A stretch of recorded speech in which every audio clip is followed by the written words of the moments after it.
Hi guys, reporting in from ECETI. Yoga has been amazing. The yogis are awesome. We've got James in there doing yoga with us, doing tons of pranayama. So in the morning, starting out with an hour of pranayama. So far, for the first 2 days, we've done 2 different types. We've done some retention breathing, and we've done some alternate nostril, so Nadi Shushumna. The yogis are getting stronger, and their postures are evolving, and they are really hardworking, dedicated yogis. I'm so pumped. I didn't know any of them. They didn't know me, so it's kind of, we all took a leap of faith in doing this, which makes it more fun. So the yoga's been profound, and I really think they've been liking it. Painting has really been amazing for me. Like, just kind of finding a whole new self, another layer, a good layer within me. So Chris Potter has been absolutely amazing. And after this quick little note, I am going to share a couple of photos after this. But just to report, yoga has been awesome. We're going to do another one next year, and it's going to be even more awesome. But this is pretty awesome because it's very intimate, it's very sweet, and it's very peaceful, and it's very healing, and it's just awesome. Magic, I've just been kind of on my business. I've been doing my job and then painting, and so it's kind of been wearing me out a little bit, but in a good way, and I have tons of energy in a different way, and sleeping really great here. So I guess I'm just trying to encourage anyone who might be thinking that this is cool to join us for next year. We'll get the dates soon. And so I think that's pretty much it. Had lots of great feedback, and just been focusing on the yogis here.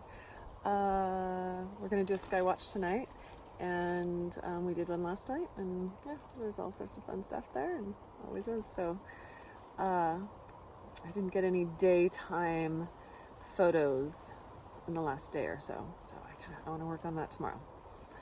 All right, take care, over and out, and I'll report back in the next couple days.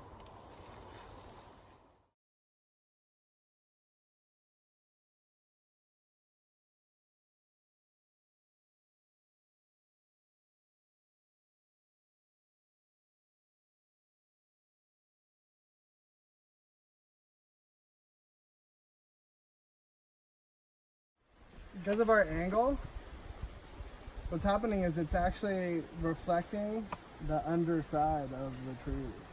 Mm-hmm. So even though we don't see the shadow parts of the trees as much, we do because we're using that mirror to look up underneath it. So that's why some of those darks appear kind of darker, right? They're actually not darker, there's more dark compared to how much light is showing on those trees, right? Mm-hmm. The actual reflection of darks is actually muted just a little bit. A reflection, like in Leonardo da Vinci, I can never get this quote right, but he said reflection is always a lesser of the original. Mm-hmm. Okay, lesser in color. It should actually be a little bit duller, just slightly. You can't see it as much here. Right. It's not as strong color, so not as vibrant of a color. And then there's a key thing which we didn't talk about in our last thing. This is the next stage. So we have the theory of angles, the theory of atmospheric perspective, and the next thing that we have control over is our edges. Okay, edges. I honestly, I'm more of a sharp edge expert. Does everybody have this? I tend to do things much sharper than 99% probably of most painters out there, mostly because they're painting on that grainy canvas, right? And they can't get a sharp edge. Right. And they're, it's blurry like Monet. Well, Monet just wasn't blurry. You know, Right. he had a method to his madness. Right. I like my edges sharp. You know, like this edge here, right? Yeah. The reflection though is really softened, and it's softened because of all the ripples in it, right? All those ripples aren't allowing edges to be exactly where they are. So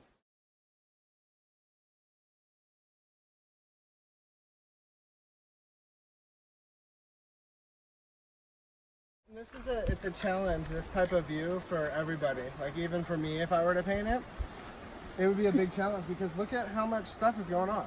Yeah. Right? It gets smaller and smaller and smaller, and there's a piece of something. There's a piece of something everywhere, right?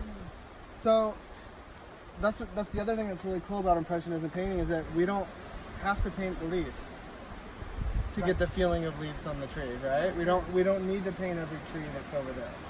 We don't need to put every ripple that's in the pond, right? Because that's impossible and it would be annoying, right? And when you look at paintings like that, they're annoying to look at too, because you're like, oh my god, they must have killed themselves putting in every single reed with the little circle of the little band, you know, the little things. Oh, you know, it's what's called, it's actually called decorative, which has no place in like fine art.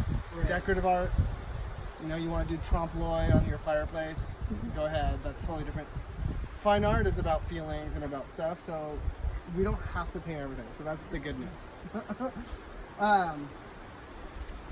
The kind of hint that I would give you when you're trying to figure out what to do is you need a focal point in something like this.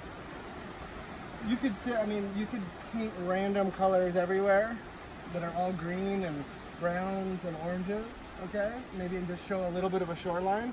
And then if you've got that duck in there, sharp, clear, a focal point, it's gonna look like it's gonna feel like a painting, right? So we need something to hold on to in a view like this. We need like even like maybe like that tree, the big willow tree.